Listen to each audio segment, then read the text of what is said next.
Wonderful presentations, thank you again. And now, just before lunch, it is again my honor to introduce Dr. Bill Levine as our second arthroplasty keynote speaker.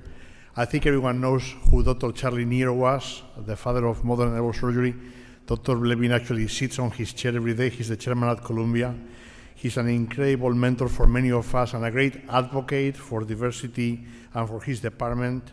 But he also walks the walk. You know, Bill and I share some cases sometimes, and I'm amazed about the complexity of cases that Bill will receive.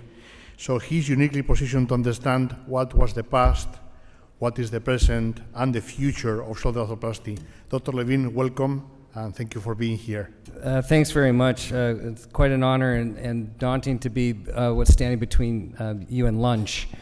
So I'm just talk a little bit about the history. I love history whenever we're trying to understand where we are today. It's really important to go back.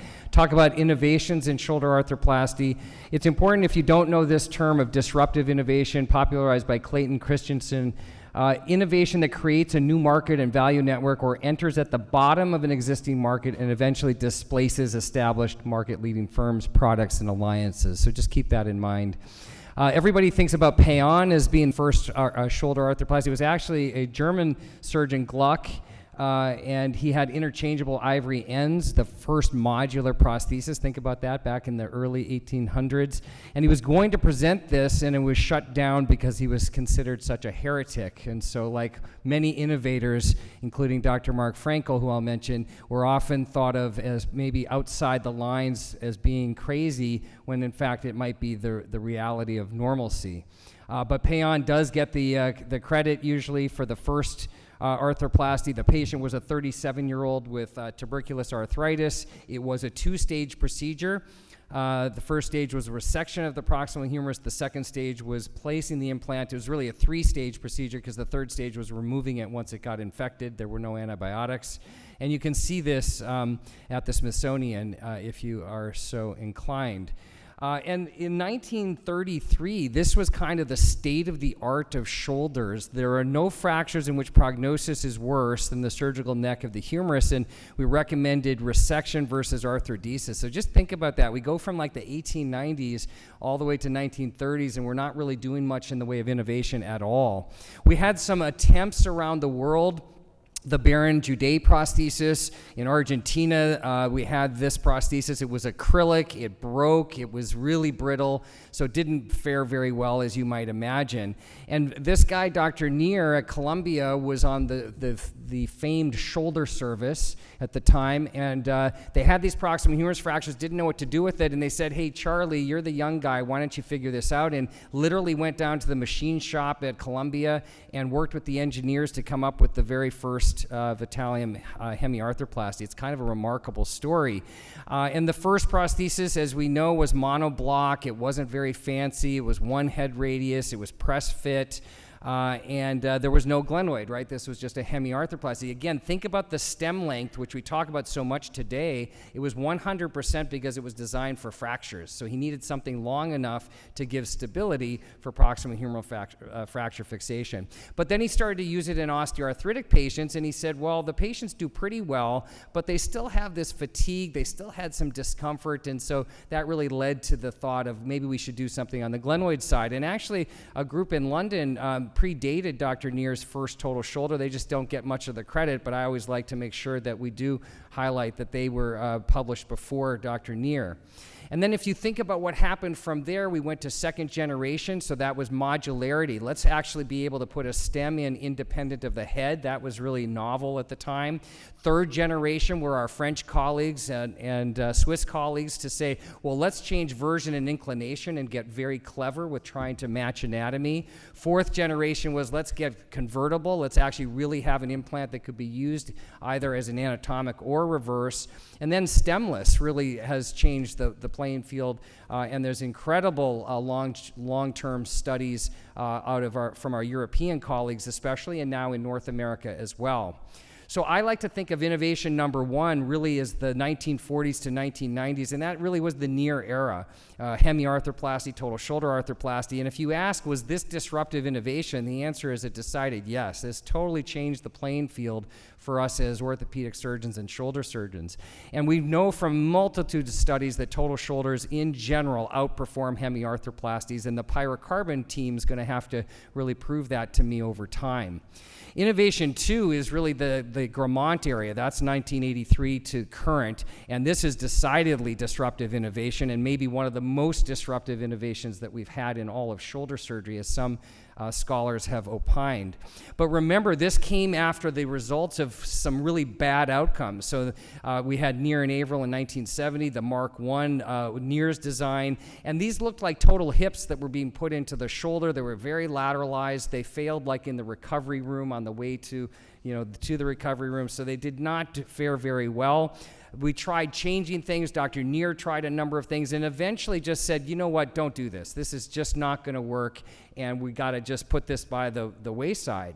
And you had other great surgeons from around the world try their best, and you again look at these designs, you look at that and you can kind of say probably not our best foot forward in thinking about how to be innovative.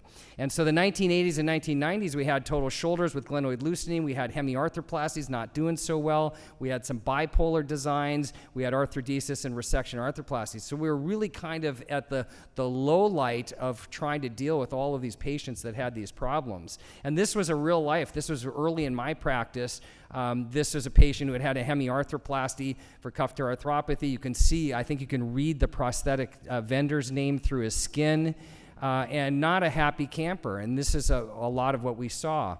So this guy Grammont was sitting there in a small town in France in 1985. He tried a number of things that failed, and his preliminary report came in 1987. He made some design changes, and this was really the first, the Delta 3 in 1991. With a medialized center of rotation and decreased it to half a sphere. And the philosophy was medialize and distalize, and that was really kind of the concept of how this should work. So that concept of medialization became ingrained, like that's the only way we can make this work, because it was in direct response to the failures of all of those lateralized designs. Can you go back one slide, please? Thank you. So this guy, Mark Frankel, who we all know and love, was like, he is the definition of perseverance, right? He had 5 iterations. He had the FDA threatening to shut him down. He was doing illegal stuff, all this crazy, but it's his persistence that led to this concept that we don't have to just medialize and that there is another way to go. And so that really changed. So if you look at the timeline of reverse over these last many years, it's really incredible to see where we've been and where we are today. And of course, there are so many designs today that it's quite remarkable. But shoulder arthroplasty, as we heard earlier from JP, is the fastest growing arthroplasty industry in the world. So there is so much interest and enthusiasm. And this just shows a timeline, and you can see in the lower left corner, that was my very first reverse that I did in 2003 with the available prosthesis. And then on the far right is the Zimmer Identity prosthesis that I mentioned earlier, which I've had a hand in designing over the last 10 years. So it's been a remarkable journey to see all of these implants. And this is the question that we all face. Is this really convertible? This is a convertible stem, but to put a tray on top of that is going to be a problem for the patient's range of motion. And so the goal here was, can we put the humeral prosthesis where it belongs for anatomic or reverse, and that is below the resection margin.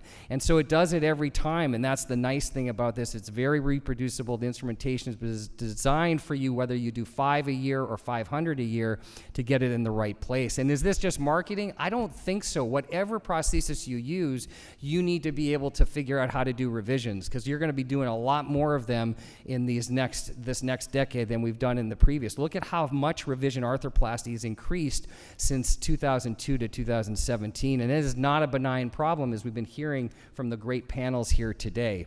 Innovation 3, I would say, is pre-op virtual surgery. And every company has this. It started with Materialise, and now all of the companies have them.